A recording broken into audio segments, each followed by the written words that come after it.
Nesse vídeo, a gente vai fazer do zero e bem passo a passo, tudo na prática, um modelo de machine learning para prever se uma pessoa tem ou não insuficiência cardíaca. A gente vai fazer tudo passo a passo, análise dos dados, tratamento de variáveis, criação dos modelos, vamos treinar, testar, avaliar todas as métricas e vamos ver também uma confusion matrix desse modelo. Tudo bem passo a passo, vou explicar para vocês tudo bem em detalhes, tudo na prática. Vamos lá começar então. Vem comigo. Olá, se você ainda não me conhece, meu nome é Jefferson, eu sou o criador do canal e é sempre um prazer ter você aqui comigo. Bora lá direto para o nosso código, vamos fazer tudo bem passo a passo na prática, vou explicar para vocês tudo bem em detalhes. Primeira coisa, eu coloquei aqui a descrição do que é cada campo no nosso conjunto de dados. Esse conjunto de dados é um conjunto de dados verídico que eu baixei no site do Kaggle, ok? Então esse é um conjunto de dados verídico que foi disponibilizado por uma universidade junto com um hospital nos Estados Unidos. Então vamos lá. Aqui nós temos as descrições de cada campo do nosso conjunto de dados. Eu não vou ler uma por uma para não ficar muito extenso o vídeo, mas eu vou deixar tudo aqui anotado para você. Primeira coisa que a gente vai fazer é o seguinte, nós vamos importar os nossos pacotes para começar a coletar os dados e começar a fazer nossas análises nesses dados.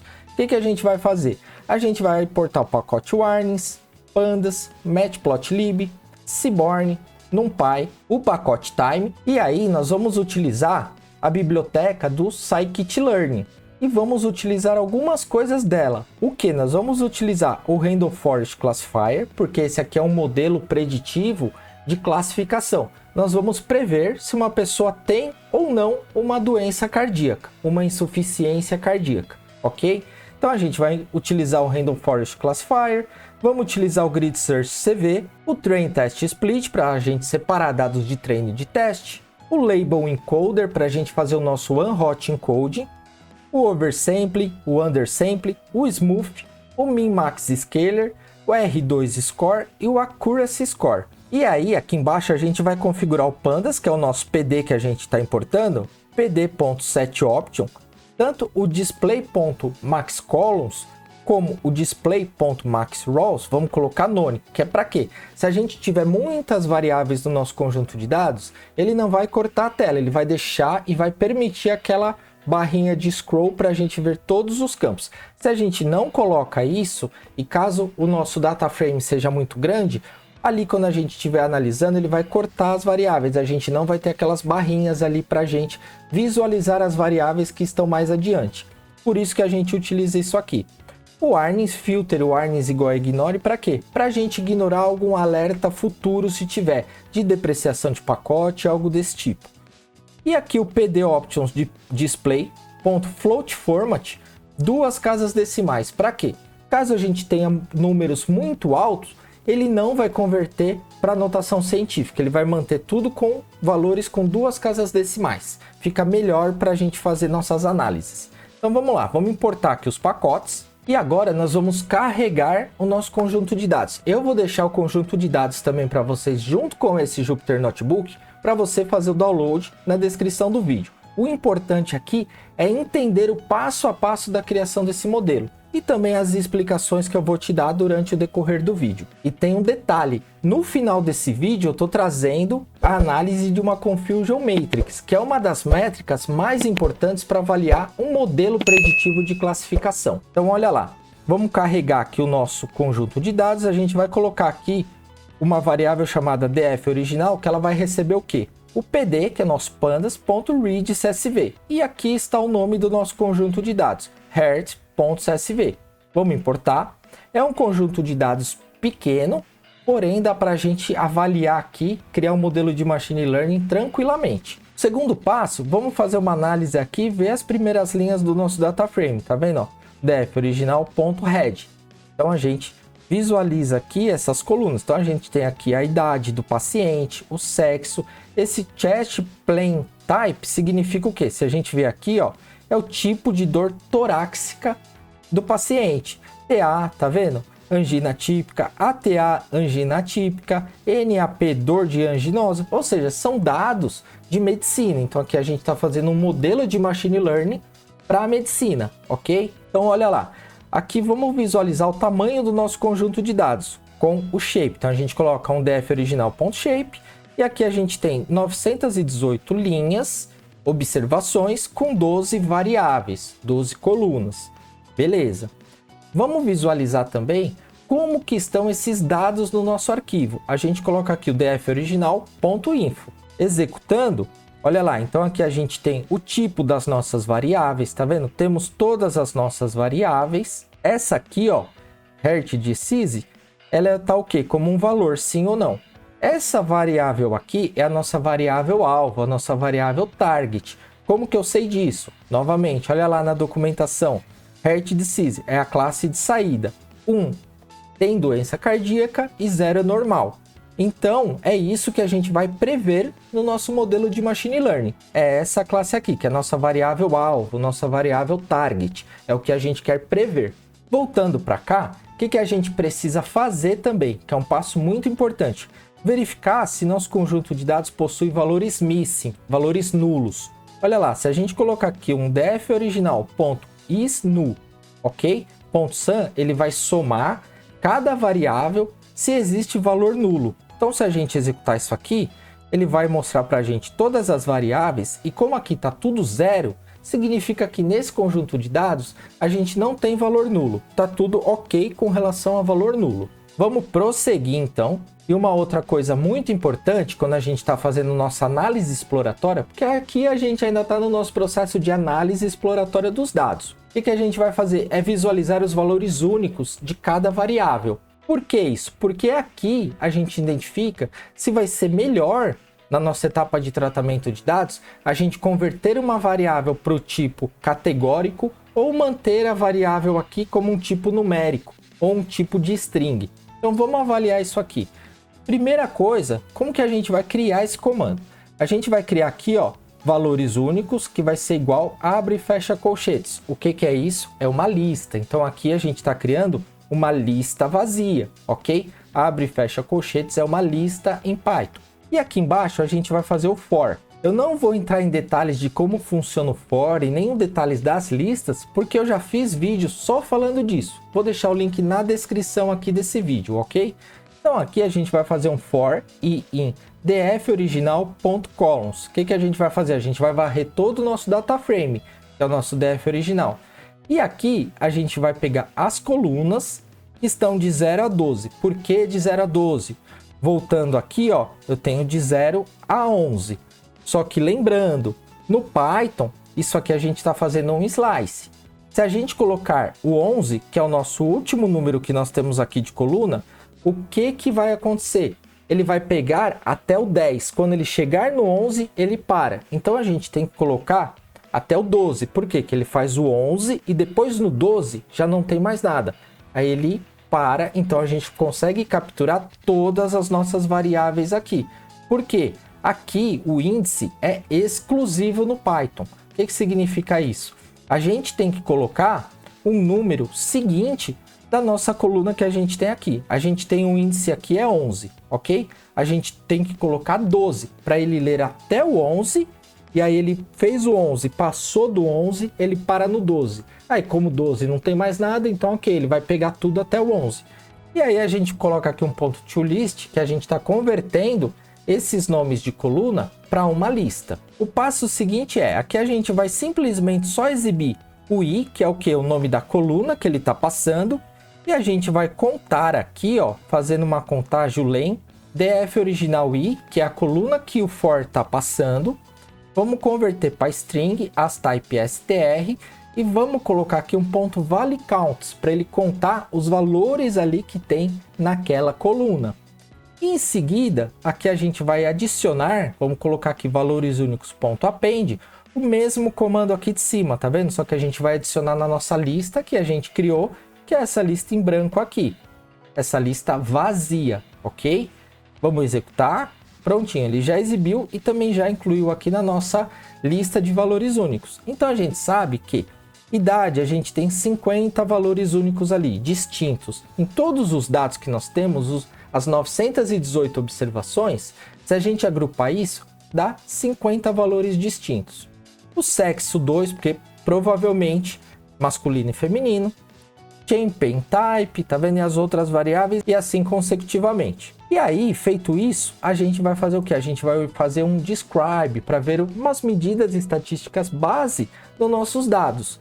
Como que a gente faz isso? O def original.describe. Quando a gente executa, olha lá, então aqui a gente tem a contagem, que é o total de linhas do nosso data frame, o min, que é a média, e aqui ele mostra a média, tá vendo? De cada campo. Então eu tenho para a idade, uma média de idade de todo o nosso conjunto de dados é 53 anos. Se a gente arredondar, vai dar 54.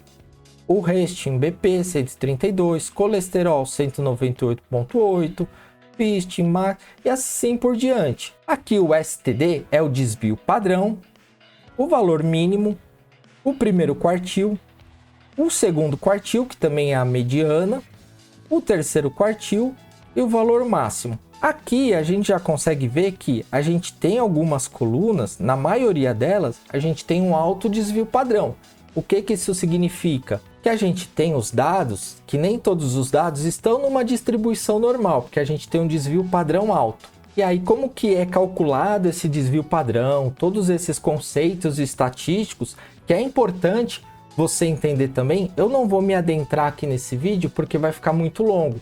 São vários detalhes que é importante a gente saber. Eu já fiz um vídeo sobre isso, também vai estar na descrição aqui desse vídeo, ok? Explicando como calcula a média, mediana, variância, desvio padrão. Porque o desvio padrão é a raiz quadrada da variância. E o que é a variância? É a distância que os dados estão da média. Ou seja, tudo isso são medidas estatísticas básicas, mas fundamentais para a gente entender o conceito disso quando a gente está criando um modelo de machine learning. Então, bora prosseguir aqui. Aqui a gente vai fazer o seguinte, a gente vai agrupar alguns dados nossos, todas as nossas variáveis, e vai visualizar os valores de cada variável e vamos analisar isso em números e em gráficos. Como que a gente faz isso? É de forma super simples. A gente coloca aqui o nosso df original, ponto, group by. Eu quero fazer um agrupamento. O que eu quero agrupar? A minha variável sex, ok? Então eu coloco aqui, abre parênteses, abre colchetes, sex, que é o nome da variável, ponto size, que ele vai fazer uma contagem ali. Olha só quando a gente executa isso. Então a gente tem na variável sex, F, que é feminino, 193 observações. Masculino, 725 observações. Nós temos mais homens aqui do que mulheres. Mas nesse caso, vamos ver depois lá na frente se isso vai influenciar ou não na criação do nosso modelo. Aqui vamos avaliar esse dado em formato gráfico. Como que a gente faz isso? A gente vai colocar o df original, ponto sex, que esse ponto sex é o que? É o nome da nossa variável. Ponto vale counts, ok? Aqui a gente fez essa contagem. Aqui a gente coloca ponto plot. Esse ponto plot, ele vai ser o que? O kind é um tipo do gráfico. Eu quero o gráfico de barras. O vírgula, title, que é o que? Sexo. Sex é o nome da nossa coluna, que a gente pode colocar aqui, sexo, ok? A cor, a gente quer e passa essa formatação de cores, que é o que? É um número hexadecimal de acordo com uma tabela de cores. Você pode fazer testes, mudar esse código de cor da forma que você achar melhor. Se a gente executar isso aqui, olha lá. Então a gente tem um gráfico aqui, ó, mostrando que pra gente aqui, ó, masculino tem um pouco mais de 700. Qual o valor aqui, ó? 725, ok? E o feminino, nós temos aqui, ó, algo em torno ali próximo de 200. Quanto que a gente tem? 193. Então a gente também consegue visualizar através de gráficos. Quando eu estou fazendo os meus trabalhos de análise exploratória, eu faço das duas formas, igual eu estou mostrando para vocês, tá? No meu trabalho, no meu dia a dia, eu vejo das duas formas. Porém, às vezes você pode preferir analisar somente por gráfico ou somente por números. E aí eu trouxe das duas formas para você ver e aprender como faz das duas formas. Aqui, da mesma forma, a gente vai analisar as outras variáveis. Então eu vou executar porque o comando ele é o mesmo que eu te expliquei aqui, ok? Então eu só vou executar de forma mais rápida para a gente não perder tempo aqui com isso, porque é a mesma coisa, a mesma análise. Ó, outro gráfico. Prontinho. Aqui a gente já executou os gráficos e os nossos valores, já avaliamos ali, a gente já viu quanto que tem em cada variável. Eu não entrei no detalhe aqui só para não consumir o tempo do vídeo, mas a análise é a mesma que eu trouxe no primeiro caso, os comandos são os mesmos. Aqui eu vou dar ênfase somente à variável alvo. Por quê? A variável alvo, se a gente olhar aqui, nós temos aqui, ó, 0, 410, 1, 508. Lembra o que é o 0 e o que é o 1? Vamos voltar aqui para cima. Olha lá, 1 é que tem doença cardíaca e 0 é que o paciente não tem doença cardíaca, tá normal. Então, se a gente vier aqui para nossa variável alvo, olha lá, a gente tem 0 e 1. O que dá para perceber com isso? Que a nossa variável alvo está desbalanceada. O desbalanceamento aqui é muito grande? Não, não é muito grande, é pequeno. Porém, eu já expliquei em outros vídeos a questão desse desbalanceamento, tá? Eu vou dar um resumo aqui para você.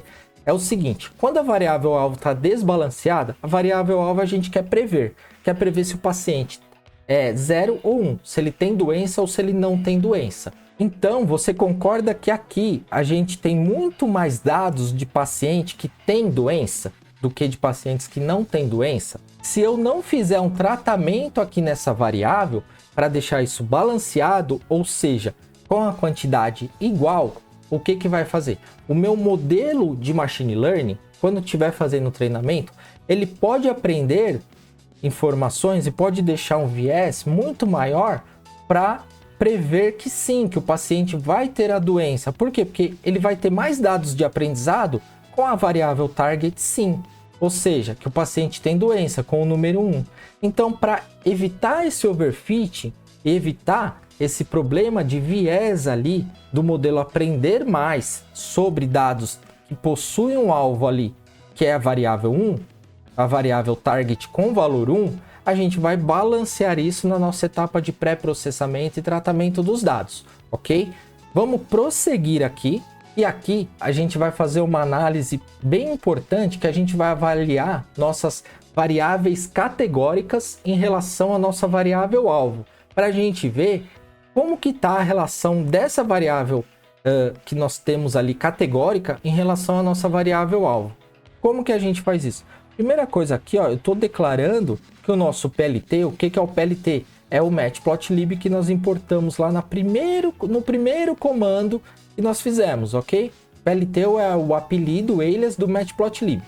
Vamos colocar aqui o rcparams, que é para a gente definir alguns parâmetros. Então a gente vai colocar aqui, ó, figure.figsize, que vai ser igual 8 e 4. É o que? A largura e a altura do gráfico, simplesmente isso. E aqui o rcparams como figure.outLayout igual a true. Para quê? Para o gráfico já exibir na nossa tela aqui de imediato, já ficar isso automático, ok? Vamos executar, prontinho. E agora a gente vai comparar as variáveis. Então a gente vai comparar a variável sexo com a variável Heart Disease, que é o que? A nossa variável alvo. Para a gente criar esse gráfico, a gente coloca SNS. O que é o SNS? O Seaborn. Seaborn.countplot, entre parênteses, que a gente vai passar os parâmetros agora para o nosso Seaborn montar o gráfico. O que a gente quer? O data é um parâmetro que vai ser igual ao que? O nosso def original. Ok. Vírgula o x, o eixo x, ok? Eixo x horizontal, eixo y vertical. Então, eixo x igual vai ser a nossa variável, que é o nome da nossa variável sex. Ela chama sex no nosso conjunto de dados. Vírgula Rui. Rui é o que? É o alvo. Vai ser com o que a gente quer comparar? Com a variável Heart Disease. E embaixo a gente coloca um plt.show para exibir. Simples assim a gente tem o gráfico. Olha lá.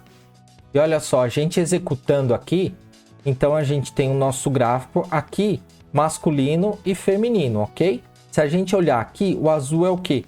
Heart Disease, que é normal, que não tem doença. Se a gente olhar aqui, o 1 é o que? Que tem a doença. Então, olha só, masculino, ele está me mostrando aqui que em relação à variável alvo, tem muito mais do que do sexo feminino. Tá? Então essa é a análise para a gente compreender como cada variável tá em relação à variável alvo. E isso a gente faz com todas as outras variáveis, que são do tipo categóricas. Tá vendo aqui, ó? Então a gente vai executando nossos comandos e vamos vendo e analisando cada variável. Ó, Tá vendo? Então a gente está comparando cada variável para saber a quantidade de cada variável em relação à nossa variável alvo.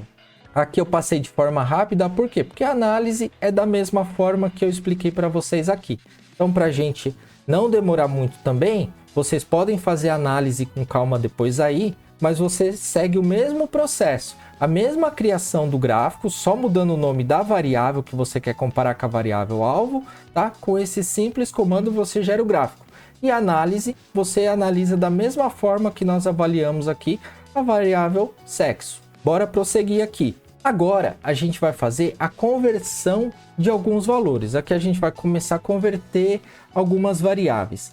Por que isso é importante? Porque essas variáveis aqui, elas estão com que tipo? Elas estão com o tipo object. Olha lá, se a gente vier aqui, a gente vai ver que aquelas variáveis que eu estou convertendo para categoria, para categórica, elas estão aqui com o tipo object. O que é o tipo object? É uma string. Por que a gente faz isso? Esse conjunto de dados aqui, ele é pequeno, ok? Mas se fosse um conjunto de dados com milhões de linhas, quando você converte a variável do tipo object para tipo categórico, o seu valor ali, que é utilizado de memória, é reduzido consideravelmente. Depois dá uma olhada também no vídeo que eu vou deixar na descrição, falando só sobre essas conversões, mostrando testes, tamanho, otimização de memória, para você trabalhar com Python. É um vídeo muito importante, muito legal. Vai te ajudar bastante quando você tiver um conjunto de dados grande. Então, bora prosseguir e a gente vai fazer o quê? Vai fazer essa conversão. É de uma forma bem simples, que o próprio Pandas já nos dá essas ferramentas para converter. O que a gente faz? A gente vai colocar aqui, ó, a nossa variável sex. Então, def original, abre colchetes, coloca aqui o nome da variável, sex. O que vai ser essa variável? Tá vendo? Igual, o que ela vai receber? Ela vai receber aqui ela mesma, tá? def original.sex.asType, e aí esse asType é para fazer a conversão. asType category, ou seja, estou convertendo para variável categórica. E isso eu faço para as outras colunas também que estão como object.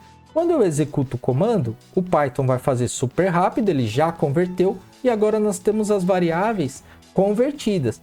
Se a gente colocar aqui um df original.info para a gente avaliar, olha lá, já converteu tudo para a categoria. Viu só? Então já foi convertido, já fizemos esse pequeno tratamento aqui nos dados. E agora a gente vai prosseguir e fazer uma análise das variáveis numéricas. A gente vai ver o que? Outlier, distribuição, se ela tem uma distribuição normal ou não. Então a gente vai fazer isso através de simples comandos.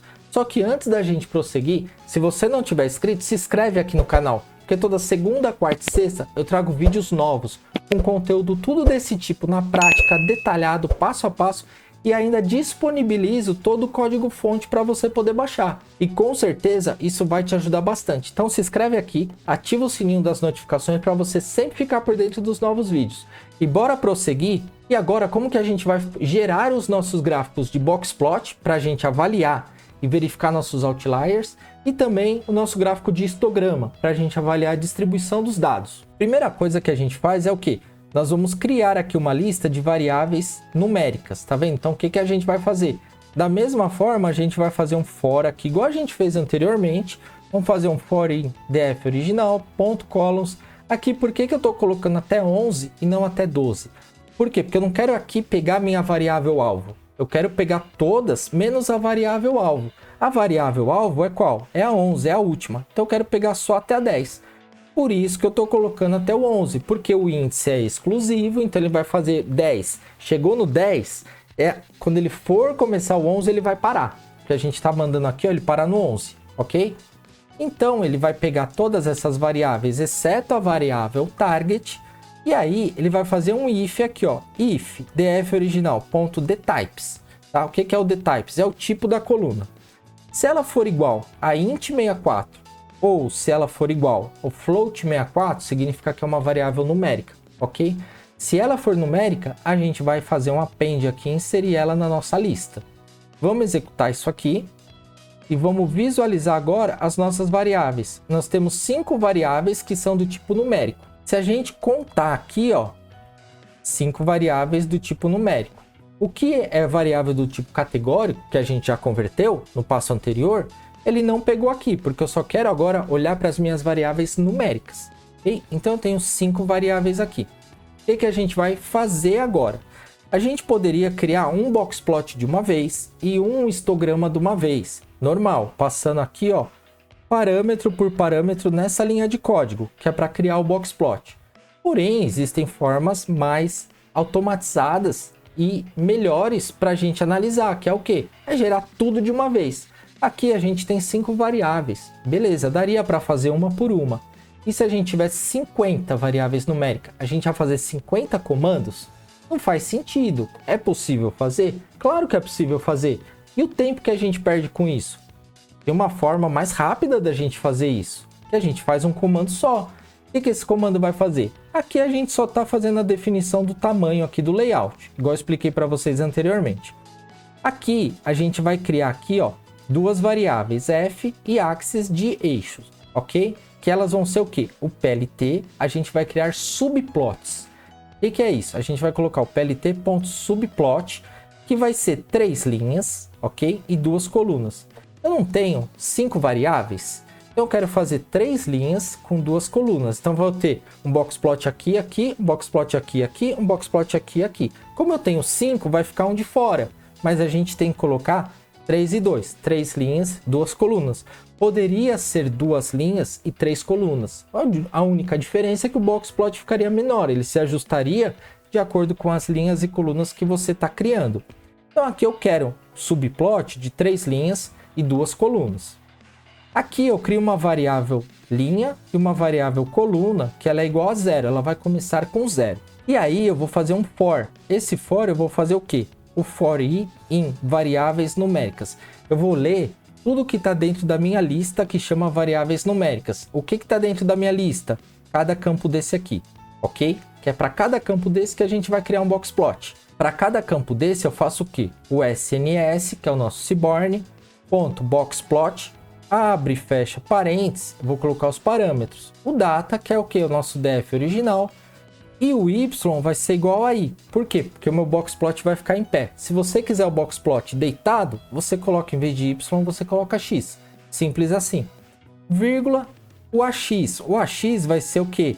O meu eixo, o axis, linha e coluna. No primeiro momento, eu vou estar aqui na linha 0 e na coluna 0. Então vai ser o primeiro plot aqui. Aí eu faço um looping. Eu acrescento o quê? Uma coluna. Coluna mais igual 1. Então a minha coluna agora, ele fez esse looping, ela é 1. O segundo boxplot vai do lado, coluna 1. Só que aí eu tenho que verificar o quê? Eu não declarei 2 colunas. Aqui, ó, tem 2 colunas. Eu não posso deixar a terceira coluna porque não tem. Então eu tô colocando aqui, ó, if, se a coluna for igual a 2, eu vou fazer o quê? Linha igual, linha mais 1. Ele faz o quê? Ele vai para a linha de baixo. Simples assim. E aí eu zero a coluna, porque aí eu tô zerando a coluna que na linha de baixo ele vai começar na coluna 0. E aí, depois que ele fizer todo esse looping e montar todos esses 5 plots que ele vai montar aqui, eu mando exibir. E aí, olha só como que fica. Que legal. Olá, ele já montou 5 boxplot de uma vez. Viu só? Ele montou 5 boxplot. E aqui, a gente vai fazer aqui uma simples análise num boxplot só, tá? E aí, você faz nos outros da mesma forma. Por quê? A análise do boxplot também já fiz em detalhes, explicando como que é cada cálculo dentro dele. Também vai estar no link aqui na descrição. Então aqui a idade, vamos lá, age é a idade do paciente. O boxplot aqui me diz que o mínimo é abaixo de 30, tá vendo? Mais ou menos aqui, ó, mais ou menos aqui entre 20, 20 e poucos. E aqui é o máximo, beleza? Aqui essa caixa, boxplot, um gráfico de caixa. Aqui eu tenho o primeiro quartil. Aqui o segundo quartil, que é a mediana, e aqui o terceiro quartil. E tudo que está acima do máximo e abaixo do mínimo é considerado um possível outlier, porque aqui ele calcula pelo intervalo interquartil. Isso vai ser um outlier? Numa situação real mesmo, você está fazendo um trabalho, imagina que você estivesse fazendo um trabalho aqui e estivesse no hospital. Você ia ter que pegar os dados, por exemplo, esse dado aqui que tem outlier, tá vendo as bolinhas aqui para cima? E para baixo, são possíveis outliers. O que você tem que fazer? Você tem que pegar esses dados, você tem que verificar tudo que está aqui, ó, superior a 175 e conversar com quem? Com um médico ou com quem coletou os dados, para entender se aquele valor realmente é real ou se foi um erro de digitação, um erro de coleta de dados. Aqui, para o vídeo não se estender muito, a gente não vai tirar esses possíveis outliers. A gente vai entender o seguinte, que imagina que a gente já conversou com o médico, com quem levantou os dados e tá certo. São realmente pacientes que têm um valor alto aqui nessa variável, então tá tudo ok, beleza? Então bora prosseguir. Agora eu preciso analisar a distribuição normal, ver se esses dados estão seguindo uma distribuição normal. O que eu tenho que fazer? Eu vou gerar um gráfico de histograma. O comando aqui é igual ao que nós fizemos para o boxplot aqui. Igual, da mesma forma, tá? Porque nós vamos analisar a mesma quantidade de variáveis numéricas. A única coisa que vai mudar é o quê? É o tipo do gráfico. Que lá a gente está fazendo um boxplot, aqui é um histplot para histograma. Então se a gente executa, olha lá, o histograma da mesma coisa que o boxplot. Não vou entrar nos detalhes, porque o link do vídeo explicando tudo isso vai estar na descrição. Mas aqui a gente consegue ver que algumas variáveis não têm uma distribuição normal, tá vendo? Ó, não está nem próximo de uma distribuição normal de dados, que é o quê? Quando ela tem a média 0, o desvio padrão igual a 1. E aí a distribuição dos dados impactam aonde? Pode impactar na criação do nosso modelo de machine learning. Uma forma de a gente tratar isso com logaritmo, fazer isso através de conversão, ou pegando mais dados de amostra, ou aumentando o volume do nosso conjunto de dados. Tem várias técnicas para isso. Não vou considerar isso aqui nesse exemplo, porque eu já fiz em outros vídeos de criação de modelo de machine learning que tem no canal também. Então você pode dar uma olhada, porque tem muita coisa, muito tratamento em cima disso aqui. E agora eu vou fazer o quê? Agora eu vou gerar aquela minha lista, igual nós fizemos com as variáveis numéricas, porém eu vou gerar isso para variáveis categóricas. Por quê? Porque essa variável categórica, a gente vai fazer o one hot encode delas. O comando, eu não vou explicar passo a passo, porque é o mesmo que eu expliquei anteriormente, só vou executar. E vou visualizar, então nós temos essas 6 colunas categóricas, exceto, repito, exceto a variável alvo. A variável alvo, a gente não faz o one hot encode nelas, ok? Não tem necessidade, porque ela já está 0 ou 1, ela já está um número. O que é o one hot encode? Por exemplo, deixa eu mostrar uma coisa aqui para vocês, explicar de forma bem resumida. Tá vendo aqui, ó, que a gente tem, ó, resting ECG, tem normal, ST, aqui a gente tem, ó, chess pen type, ATA, NAP, ASY. Tá vendo isso aqui? Isso aqui é o quê? Isso aqui é um número? Não, isso aqui é uma palavra, uma sigla, são letras, ok? O que é o nosso modelo de machine learning? O que o algoritmo de machine learning faz? Ele faz o quê? Probabilidades, certo? Matemática e estatística. Ele vai fazer toda uma análise quando ele estiver treinando o modelo, faz uma série de procedimentos, porém com números, né? A gente consegue fazer contas usando string, caracteres? Não, a gente precisa converter isso para número. Precisa dizer para o nosso algoritmo que aquilo ali é um número. Então, o one hot encode vai fazer isso. Ele vai avaliar toda aquela coluna. Então, por exemplo, todo mundo que for ASY, ele vai colocar 0, por exemplo. Todo mundo que for NAP, ele vai colocar 1. E assim por diante. É isso que faz o one hot encode. Ele vai fazer essa conversão. E isso, o scikit-learn já tem um método pronto para isso, para fazer isso. É o que? É o label encoder, que nós importamos lá no nosso primeiro passo, onde a gente importou as bibliotecas. E para a gente fazer essa transformação é muito simples. A gente vai fazer o seguinte, a gente vai colocar aqui, ó, lb igual label encoder, ok? Aqui a gente está só instanciando aqui o nosso label encoder lá do scikit-learn, beleza? E agora a gente faz um for. A gente vai fazer o que? For var, aqui poderia ser qualquer coisa também, que aqui é a variável. For var poderia ser i, poderia ser x. Então, for var em variáveis categóricas, ou seja, eu vou passar tudo dentro da minha lista de variáveis categóricas. E aqui embaixo eu vou colocar df_original.var, que vai ser o que? O nome daquela coluna ali. Eu vou colocar o lb, certo? O lb, que é nosso label encoder, ponto, e aí vou colocar o método fitTransform. Aplicando o método fitTransform, ele vai fazer essa transformação. E entre parênteses, eu coloco novamente aqui, ó, df original var. Nosso df original, o var é o que? É a variável. Aí ele faz esse for, esse loop for, para fazer isso para cada variável. E aí eu vou e executo. Prontinho, já foi feito.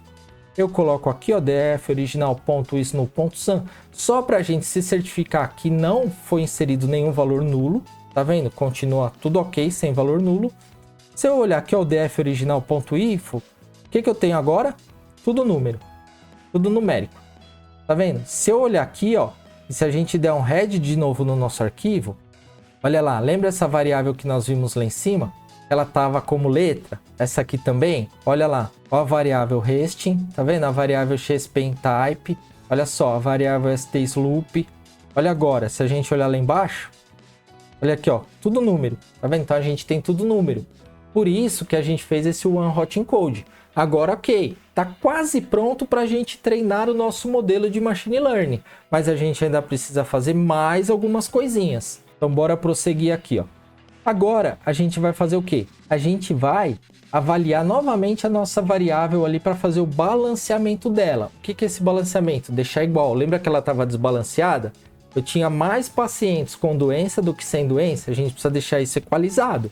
Então, eu vou criar aqui uma variável target que vai ser igual. def original.heartDisease.ValueCounts. Olha só. Aqui eu tenho 508 para a variável target 1 e 410 para a variável target 0, ok? Beleza. Aqui eu vou separar as variáveis preditoras do meu conjunto de dados da variável target. Eu faço isso através de um iLock, de um slice. Então o que eu vou fazer? As preditoras, eu vou pegar o meu def original.iLock, eu vou pegar todas as linhas da coluna 0 à coluna 11. Então ele vai pegar da 0 até a 10 na verdade, porque aqui o 11 ele é exclusivo. Então aqui são as preditoras, concordo? Ó, eu vou pegar até aqui, ok? Eu vou pegar isso aqui, são as preditoras. Essa aqui é a alvo, beleza? Então eu venho aqui, ó, para pegar a variável target, eu coloco def original.iLock, aí eu coloco todas as linhas, vírgula, eu quero só a 11, que a minha 11 é o que? A minha target. Se eu olhar aqui, ó, executei, e se eu ver as preditoras, ó, então eu já separei meus dados ali, o que é preditora do que é target. E aqui embaixo, se eu olhar head, eu só vou ter o 0 e 1. Olá, da target. Beleza. Feito isso, eu preciso fazer o quê? Aplicar o meu smooth, que é o pacote que a gente importou lá também. Que isso faz o quê? Ele vai balancear os dados. Ele vai avaliar nosso conjunto de dados e ele vai criar dados até igualar ali as variáveis target, mas ele vai criar esses dados consistentes dentro do padrão que nós temos já esses dados. Ok? Então, como que eu faço isso? Eu estou colocando aqui o seed igual a 100 só para depois você reproduzir o mesmo valor. Coloca aqui o balanceador, que ele vai ser igual smooth, handle state. Handle state vai ser igual a quê? Ao seed, tá? Isso aqui é para você representar os mesmos dados, para ele não ficar toda hora gerando dados diferentes. E aqui eu vou aplicar o balanceador. Como que eu aplico isso? Na minha preditora res, então eu vou estar criando uma nova variável chamada preditora res, e target res, que é o que? É o resultado do balanceamento. Aí aqui eu vou colocar que elas são iguais ao que? Ao balanceador.fitResample. O fitResample é um método do nosso balanceador que é o smooth. E aí eu preciso passar dois parâmetros. Quais são os parâmetros? O que eu quero equalizar, o que eu quero balancear. Eu passo as preditoras para ele olhar todos os meus dados e passo todo o target que a gente tem aqui separado, ok? E aí quando eu executar isso, olha lá. Ele já balanceou. Se a gente agora visualizar, vejam só, a gente vai ter aqui a mesma quantidade. Ó. Se a gente contar aqui novamente, olha só, 508. Lembra que aqui ó, a gente estava bem desbalanceado, ó, 508, 410. Agora a gente tem 508 para cada. Por quê? Ele pega a variável que tem menor quantidade e ele sobe isso até igualar com a variável que tem uma maior quantidade. E aí ele fica balanceado. Se a gente olhar agora o nosso shape, então a gente tem 918 linhas, porque 918 linhas e 11 colunas. Esse preditoras é o antigo, tá? O target é a mesma coisa, ó. Aqui é o antigo. O balanceado, agora a gente tem um total de 1016 linhas. Ele aumentou algumas linhas, seguindo o padrão dos dados, para deixar isso balanceado. E o target é a mesma coisa, a gente vai ter 1016 ali linhas na variável target. E agora a gente vai fazer o que? Vai separar os dados de treino e de teste para a gente criar e treinar os nossos modelos preditivos e depois avaliar as métricas e avaliar nossa Confusion Matrix. E ó, não esquece, deixa o like já nesse vídeo, hein? Bora prosseguir aqui. O que a gente vai fazer aqui? A gente vai usar o método Train Test Split, que é do Scikit-Learn. Vamos separar variáveis de treino e variáveis de teste. Então a gente vai colocar aqui, ó, xtreino, vírgula, xtest, vírgula, ytreino, vírgula, ytest. Vai ser igual Train Test Split. E aqui eu vou passar o que? A minha preditora res e o target res. Por que a preditora res e o target res? Porque já são os dados balanceados. A gente tem agora a quantidade de dados iguais para o nosso modelo ter o mesmo valor de aprendizado. Então se a gente aqui, ó, vai colocar o test size. Qual que é o tamanho da minha amostra de teste? Eu quero usar para teste 0.3, que é 30, ok? 30% dos dados serão teste. Consequentemente, 70% são dados de treino. Vírgula, handle state igual a 42. Só para você poder também, aqui o handle state, reproduzir os mesmos números. Eu vou executar isso. Prontinho, eu já separei, tá vendo? Então, ó, 2016, 70% aqui, ó, é para treino, ok? Então ele já separou tudo bonitinho, tanto para a variável preditora como para a variável target. E ele faz essa separação, o método do Scikit-Learn, o Train Test Split, é excelente, por quê? Porque ele garante que nessa separação eu também vou ter os dados balanceados iguais, tanto no conjunto de dados de treino como de teste. E aqui, a nossa última etapa de pré-processamento, antes da gente criar os nossos modelos, é fazer o quê? A normalização dos dados.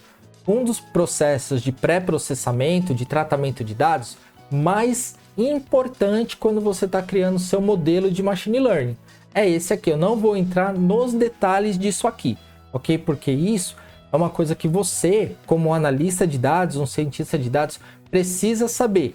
O que é uma normalização, o que é uma padronização, para que ela vai servir, como que ela vai impactar no modelo. E eu tenho um vídeo aqui no canal que eu explico tudo bem em detalhes, tanto os conceitos como fazendo e demonstrando na prática, com os cálculos em Excel e também no Python. Esse vídeo é muito importante você assistir, ele vai estar aqui na descrição do vídeo e também lá na tela final.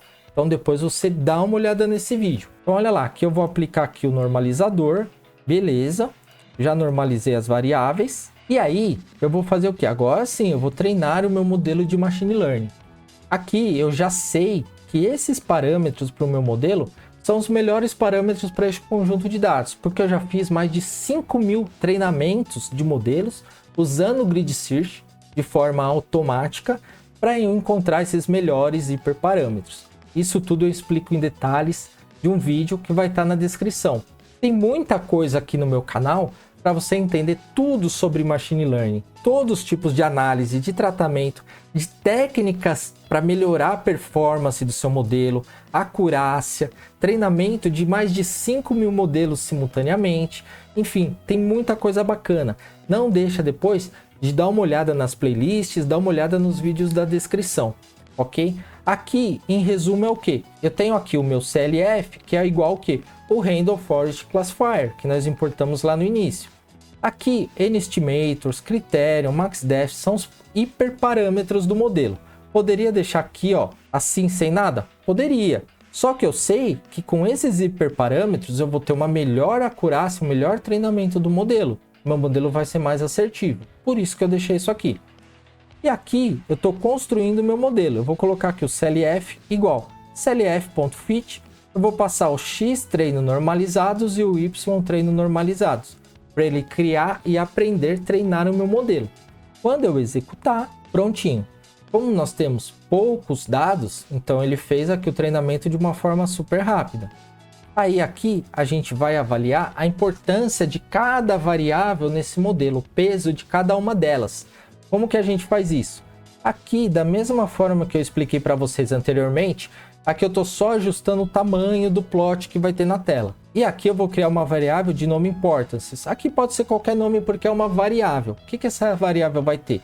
Vai ser um pd.series, meu data, que são os dados. Meus dados vai ser o quê? O CLF, tá? Que é o meu modelo aqui, Random Forest Classifier, .future importances. Esse futures importance já é do próprio Random Forest, ok? É um método do próprio Random Forest.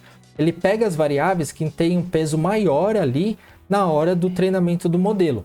Ou seja, são as variáveis que impactaram mais para o resultado final do modelo. E aqui eu coloco o index. O index vai ser o que? Minhas preditoras.columns. Minhas preditoras.columns é o que? É o nome das minhas variáveis. E aqui o importances igual. Importance.sortValues. Eu quero colocar aqui uma ordem ascending igual a false, ou seja, uma ordem decrescente. E por fim eu faço um plot disso. O sns.barplot. O x vai ser o x importances, que são o que? Os valores. E o y vai ser o importances.index, que é o nome das variáveis. E qual a orientação que eu quero? Eu quero de forma horizontal. Quero as barras de forma horizontal. E aqui eu coloco um título, setTitle igual a importância de cada variável. Aqui o PLT show para exibir. Olha só que legal e que importante que é isso. Vamos executar aqui, ó. Importância de cada variável.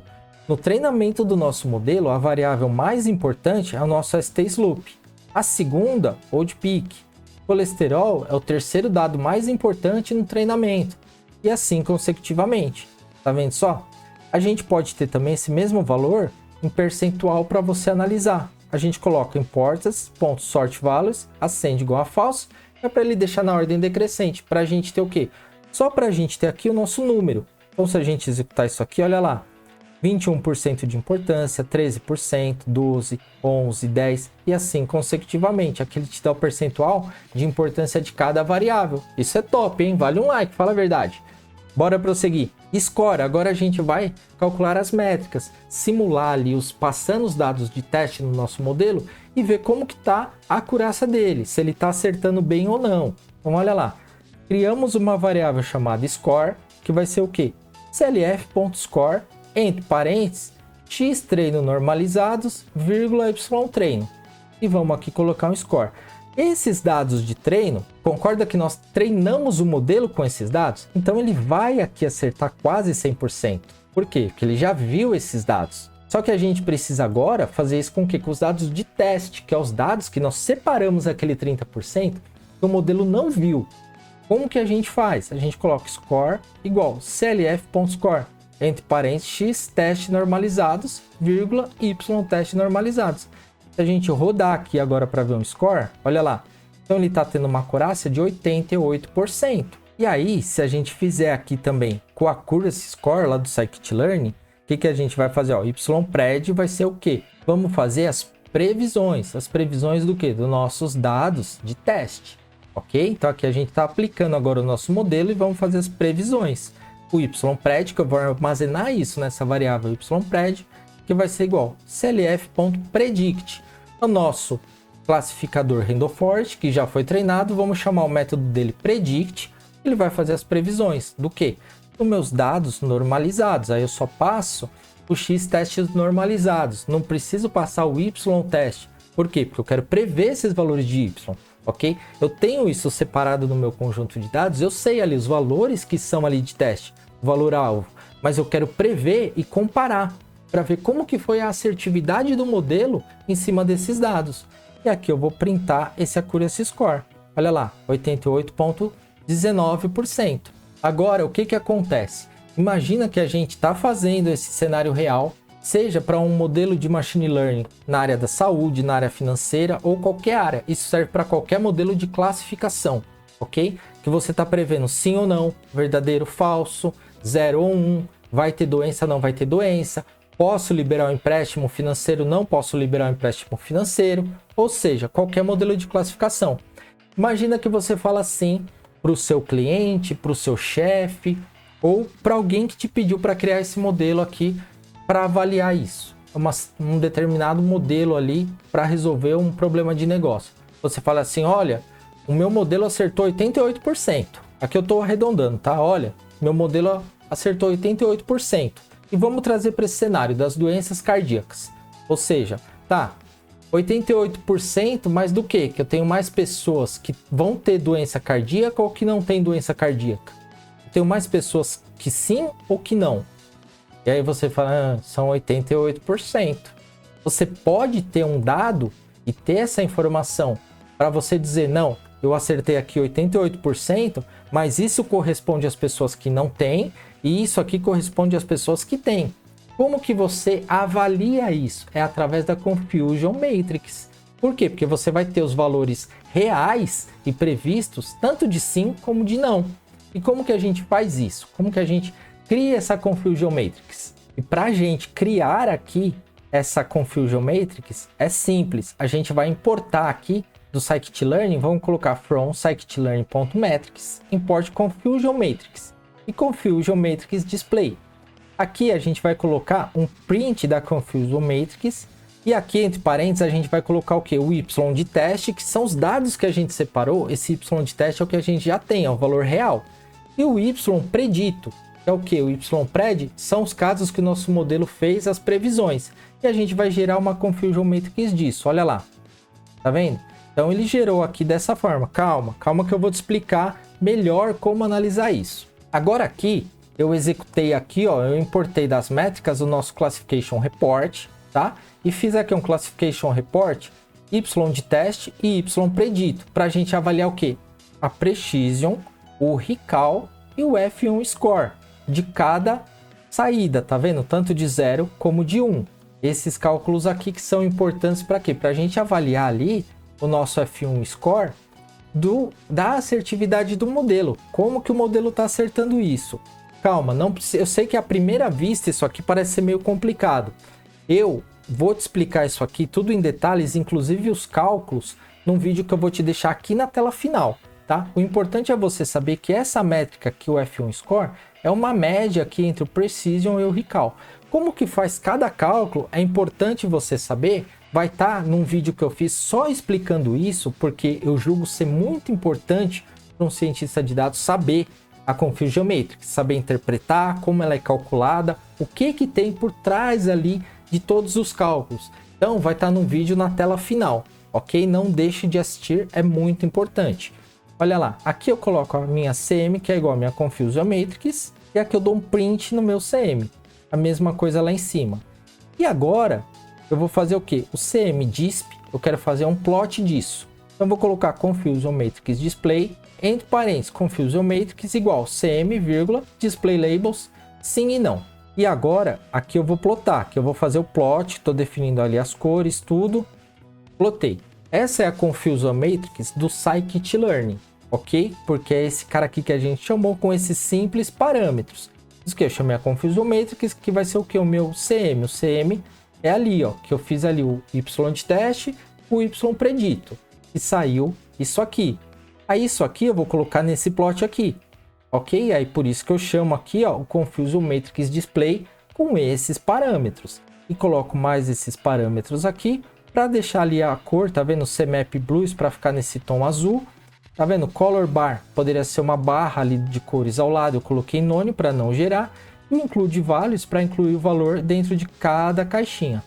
Só que essa Confusion Matrix do Scikit-learn, ela é fácil de você analisar se você já tem uma certa experiência e entendimento de analisar uma Confusion Matrix. Que é que você sabe o que é o true positivo e o true negativo, o que é o previsto e o que é o não previsto. Mas, claro, eu quero facilitar a sua vida. Então, a gente vai criar aqui uma Confusion Matrix através de um heatmap. E vai demonstrar os mesmos gráficos, só que de uma forma mais amigável. Com mais detalhes para a gente entender esses dados. Então, olha lá. Então, aqui eu vou colocar o pd.options.display.floatFormat, 2F, só para a gente ter um número ali sem ser por notação científica, ok? Aqui o tamanho do gráfico eu vou querer o gráfico ali, o plot de 5x5. Beleza, também já expliquei isso para vocês. Aqui eu vou utilizar esses subplots Fig Size 5x5 porque eu vou mexer com os meus eixos ali, para colocar as informações e as nomenclaturas para ficar de fácil entendimento essa Confusion Matrix. E aí o que eu vou fazer? Eu vou chamar aqui o meu Seaborn, que é o sns.heatmap. Eu vou passar aqui o CM, que são os meus dados da Confusion Matrix, que eu já coletei aqui anteriormente. Tá aqui, ó, o CM é isso aqui, certo? São os dados da Confusion Matrix. Eu quero colocar isso num plot, criar ali uma Confusion Matrix. Então eu coloco aqui o CM, vírgula, CMap, vou colocar agora verde, greens. O anote, que é igual ao que? Annotation, eu vou colocar igual a true, para ele colocar os dados dentro das caixinhas. O cbar KWS é o que? É a orientação, no caso da barra que vai ficar do lado medindo ali a escala de cores. Eu vou colocar a orientação vertical, você poderia deixar sem isso aqui também, pode mexer e testar para vocês visualizarem também como fica. Aqui o FMT é um parâmetro também que eu vou colocar igual a .0f, que é o quê? É que eu quero o número inteiro, sem valores decimais, ou seja, 0f que é formatando sem valores decimais, eu quero o número inteiro. E aqui o meu xTickLabels, vou colocar sim ou não, que é o quê? É os meus labels ali da parte de x. E o meu y, coluna vertical, TickLabels, vou colocar também sim e não, que é o quê? O meu lado ali da vertical, ok? Vocês já vão entender quando a gente fizer o plot. Aqui eu coloco a x.setYLabel, que é o que? Valor predito. A x.setXLabel, valor real. A x.xAxis.setTickPosition, top. Aqui a mesma coisa, setLabelPosition, top. E aqui o título do gráfico. E aqui alguns parâmetros que eu quero colocar o eixo na parte superior, o eixo maior, label size, label bottom, são parâmetros, tá? Que você coloca ali para ajustar o seu gráfico. E aqui o plt.show. Olha lá, se a gente executar, eu não vou entrar no detalhe de cada um, porque isso aqui tem um vídeo que eu fiz só falando sobre gráficos. E assim, o importante aqui, isso aqui são parâmetros de você colocar posição ali no gráfico, tá? O importante é a Confusion Matrix aqui, olha lá. Vamos executar e vamos fazer o plot dela. Viu só? Então, ó, nosso título, previsões de insuficiência cardíaca. Esse valor real, sim e não, é o que, ó? Aqui esse sim e não, tá vendo? Ó? Valor real e valor predito. A posição que estão as informações no top, tá vendo? Para isso que serve esses parâmetrozinhos. Se você não coloca, ele vem por padrão na parte de baixo. Então aqui fica melhor da gente entender a nossa Confusion Matrix. E é o que? Eu vou até diminuir aqui um pouquinho, ó, que ela é o quê? Aqui é o valor real, certo? Eu tenho aqui então, ó, valor real. Pessoas que têm doenças, sim. E valor real que não tem doenças, não. 16. Esses valores aqui é o que? É referente ao nosso Y de teste. O nosso Y de teste, lembra quanto que a gente tinha lá os nossos valores? Eu já vou voltar lá para mostrar para vocês. E aqui é o que o valor predito. Aqui é o valor predito, que é o nosso modelo preditivo fez a previsão. Então, primeira coisa numa Confusion Matrix, o que são os acertos? Essa sua diagonal verde, ok? Então, se você pegar 122 com 148, você vai ter os seus acertos. Dividido pelo total. Se a gente fizer aqui, ó, 122 mais 148, olha só quanto que eu tenho. Eu tenho 270. Você lembra quanto que é o meu total? O meu total de teste, quando a gente separou os dados, que ali a gente está avaliando o resultado final, tá? Os dados de teste para ver se o nosso modelo acertou. Olha lá, 305. Ok, então esse é o meu total de teste, é o que eu estou avaliando lá. 305. Então, se a gente pegar aqui o nosso acerto, a gente tem 270. Num total de 305. Se a gente dividir os 270 pelo valor total 305 e multiplicar por 100, olha lá, 88,52. Qual que foi a acurácia do nosso modelo? 88,52. Tá vendo só? Então, ali a gente chega no valor final, certo? Porque a Confusion Matrix aqui é o que ela acertou, aqui é o que ela errou. Então, assim que o nosso algoritmo chegou naquela conta, o score de 88,52%. Beleza. Aqui a gente pode saber o que a gente é o valor previsto real confrontado com o que ele errou. Se a gente olhar de assim, ó, sim e não, aqui são valores reais, ok? E aqui, valor predito, não e sim, é o que ele está prevendo, tá? São os valores preditos. Como que a gente sabe o que ele acertou, o que ele errou? Aqui tem um pouquinho mais de detalhes, tem alguns cálculos, algumas informações que são muito úteis. Por isso que eu criei um vídeo à parte, que é o vídeo que está aqui, ó, na tela final, que é para você dar uma olhada, para você entender bem como que é feito esse cálculo da Confusion Matrix e aquele cálculo do Classification Report, onde ele vai calcular o F1 Score de acordo com o quê? De acordo com o recall e de acordo com a precisão. Tudo isso eu mostro em detalhes e como que você avalia o verdadeiro positivo, falso positivo, ou seja, falso negativo, verdadeiro negativo, como que você avalia todas as métricas dela. Dá uma olhada no vídeo que vai aparecer aqui. Isso está passo a passo detalhado para vocês. Por que eu fiz isso separado? Porque a gente precisa dar um foco maior aqui, que é muito importante para te ajudar em todo o seu aprendizado. E se você ficou com alguma dúvida ou tiver alguma sugestão, deixa para mim aqui nos comentários que eu vou te responder o mais rápido possível. Muito obrigado e até o próximo vídeo.